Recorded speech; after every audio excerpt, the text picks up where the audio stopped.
গাজায় পূর্ণ শক্তি দিয়ে সামরিক অভিযান শুরু করতে চলেছেন ইসরায়েলি প্রধানমন্ত্রী বেনিয়ামিন নেতানিয়াহু। অর্থাৎ সামনে আরও ভয়াবহ সময় অপেক্ষা করছে গাজাবাসীর জন্য। ইসরায়েলি সেনাবাহিনীর দাবি, এই বৃহত্তর অভিযানের ফলে গাজার বেশিরভাগ বাসিন্দা বাস্তুচ্যুত হবে। গাজায় প্রায় ২৪ লাখ মানুষের বসবাস এবং হামাসের ৭ অক্টোবরের হামলার পর থেকে এদের প্রায় সবাই অন্তত একবার করে বাস্তুচ্যুত হয়েছে। ইসরায়েল গাজাবাসীদের অন্যত্র চলে যাওয়ার জন্য চাপ দিচ্ছে। ইসরায়েলি একজন জ্যেষ্ঠ নিরাপত্তা কর্মকর্তা বলেছেন, গাজাবাসীকে স্থানান্তর এই অভিযানের অন্যতম লক্ষ্য। নেতানিয়াহু তার দপ্তরে ১২ মে সোমবার রাতে আহত রিজার্ভ সেনাদের সঙ্গে বৈঠকে বলেন, শিগগিরই পূর্ণ শক্তি নিয়ে অভিযানে নামা হবে। এই অভিযান সম্পন্ন করা মানে হামাসকে পরাজিত করা, অর্থাৎ হামাসকে ধ্বংস করা। যুদ্ধ থামানোর কোনো পরিস্থিতি হবে না। সাময়িক যুদ্ধবিরতি হতে পারে, কিন্তু আমরা শেষ পর্যন্ত লড়ে যাব। ইসরায়েল গত ১৮ মার্চ থেকে গাজায় বড় ধরনের সামরিক অভিযান চালাচ্ছে।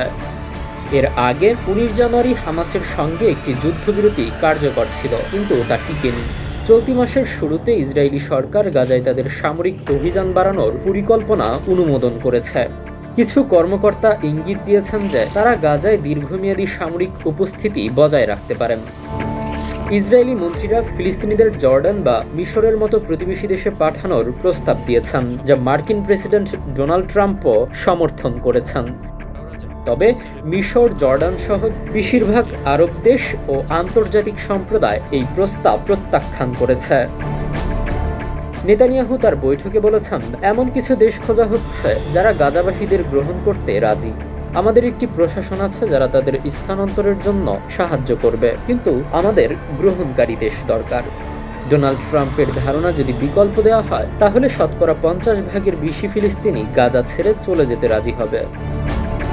গাজার জনসংখ্যা প্রায় ২৪ লাখ, যা মাত্র ৩৬৫ বর্গ কিলোমিটার এলাকার মাঝে অবস্থিত বিশ্বের সবচেয়ে ঘনবসতিপূর্ণ অঞ্চলগুলোর একটি। ২০২৪ সালের ৭ অক্টোবরের পর থেকে গাজার ৮৫% বেশি মানুষ অন্তত একবার বাস্তুচ্যুত হয়েছে।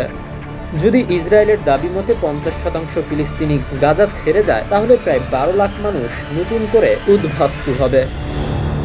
২০২৩ সালের ৭ অক্টোবর হামাসের হামলায় ইসরায়েলে ১২১৮ জন নিহত হয়, যাদের বেশিরভাগই বেসামরিক নাগরিক। ২৫১ জনকে জিম্মি করা হয়, যাদের মধ্যে ৫৭ জন এখনও গাজায় আটকা পড়ে আছে। ইসরায়েলি সেনাবাহিনী ৩৪ জনকে মৃত ঘোষণা করেছে। অন্যদিকে ইসরায়েলের প্রতিশোধমূলক সামরিক অভিযানে গাজায় এখন পর্যন্ত ৫২,৯০৮ জন নিহত হয়েছে বলে হামাস নিয়ন্ত্রিত স্বাস্থ্য মন্ত্রণালয় দাবি করেছে, যাদের অধিকাংশই বেসামরিক। জাতিসংঘ এই পরিসংখ্যানকে বিশ্বাসযোগ্য বলে মনে করে।